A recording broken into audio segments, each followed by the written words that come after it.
പ്രിയപ്പെട്ട പ്രേക്ഷകർക്ക് ടുനെറ്റ് ന്യൂസിന്റെ സ്വാതന്ത്ര്യദിനാശംസകൾ. നോക്കാം കാലാവസ്ഥാ വാർത്തകൾ. കഴിഞ്ഞ ദിവസം ജാർഖണ്ഡിന് മുകളിൽ നിലനിന്നിരുന്ന തീവ്ര ന്യൂനമർദ്ദമായി ശക്തി കുറഞ്ഞതായി കേന്ദ്ര കാലാവസ്ഥാ നിരീക്ഷണ വിഭാഗം. ഇതോടെ ഇതിന്റെ സ്വാധീനത്താൽ ലഭിച്ചുകൊണ്ടിരുന്ന മഴയിൽ കുറവ് വന്നു. അതേസമയം വടക്കുപടിഞ്ഞാറൻ ബംഗാൾ ഉൾക്കടലിൽ പുതിയ ചക്രവാതച്ചുഴി രൂപപ്പെട്ടിട്ടുണ്ട്. കേരളത്തിൽ അടുത്ത ഒരാഴ്ച നിലവിൽ ലഭിച്ചുകൊണ്ടിരിക്കുന്ന രീതിയിൽ ഒറ്റപ്പെട്ട മഴ തുടരാനാണ് സാധ്യത. മലയോര മേഖലയിൽ മറ്റിടങ്ങളേക്കാൾ കൂടുതൽ പ്രദേശങ്ങളിൽ മഴ ലഭിച്ചേക്കും. എന്നാൽ പുതുതായി രൂപപ്പെട്ട ചക്രവാതച്ചുഴി ശക്തി പ്രാപിച്ചാൽ 4-5 ദിവസം കഴിഞ്ഞ് മഴയിൽ നേരിയ വർധന വന്നേക്കും.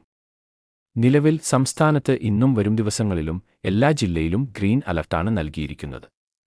ആയതിനാൽ നേരിയതോ ഇടത്തരമോ ആയ മഴ പലയിടത്തായി തുടരും. കാലാവസ്ഥാ വാർത്തകൾ കൃത്യമായി ലഭിക്കാൻ ചാനൽ സബ്സ്ക്രൈബ് ചെയ്യുക. നന്ദി.